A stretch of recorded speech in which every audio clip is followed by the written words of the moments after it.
सबसे अच्छा शस्त्र।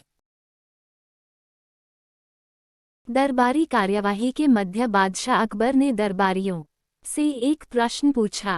प्रश्न था, बचाव के लिए सबसे अच्छा शस्त्र कौन सा है।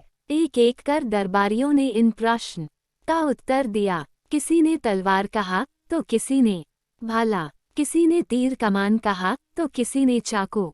जब बीरबल की बारी आई तो वह बोला, जहां पनाह, मेरे विचार से मुसीबत में जो हाथ में हो वही सबसे अच्छा शस्त्र होता है। बीरबल का उत्तर सुन दरबारी उसका मजाक उड़ाने लगे। अकबर भी उसके उत्तर के संतुष्ट नहीं हुए। बीरबल उस दिन तो अपमान का घूंच पीकर रह गया, लेकिन अपनी बात सही साबित करने का मौका बहुत जल्द उसके हाथ लग गया। बादशाह अकबर अक्सर भेष बदलकर नगर भ्रमण पर निकला करते थे। बीरबल भी उनके साथ ही होते थे।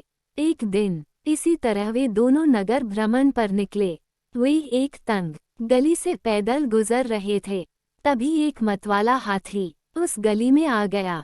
उस हाथी को देख अकबर डर गए। उस समय उनके पास एक तलवार थी, लेकिन इतने बड़े हाथी के सामने वह किसी काम की नहीं थी।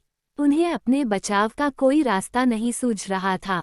गली इतनी तंग थी कि वहां से भाग पाना लगभग नामुमकिन था। उस गली में एक किनारे पर एक छोटा सा पिल्ला बैठा हुआ था। जब बीरबल की नजर उस पर पड़ी तो उसने उसे उठाया और हाथी के ऊपर फेंक दिया। इस तरह हाथी के ऊपर उछाल दिए जाने पर पिल्ला डर गया। उसने हाथी की सूंड को कसकर पकड़ लिया। पिल्ले की इस हरकत पर हाथी भी घबरा गया और अपनी सूंड झटकने लगा। हाथी के सूंड झटकने पर पिल्ला सूंड से फिसलने लगा और स्वयं को गिरने से बचाने के लिए उसने अपने पंजे और दांत हाथी की सूंड पर गड़ा दिए। हाथी बिलबिला उठा और सूंड को झटकते हुए पलटकर गली के बाहर भागने लगा। हाथी के गली से बाहर भागने पर अकबर को चैन आया। पसीने पोंछते हुए जब उन्होंने बीरबल को देखा तो बीरबल मुस्कुरा रहा था।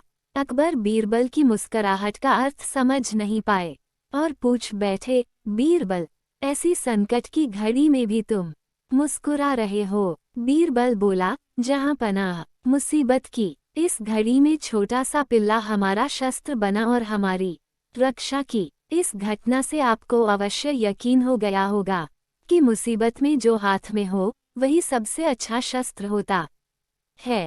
अकबर ने भी मुस्कुराते हुए हामी भरी और बोले, बीरबल, तुम सही थे। उस प्रश्न के सही उत्तर के साथ आज हमारी रक्षा करने के लिए भी तुम पुरस्कार के पात्र हो।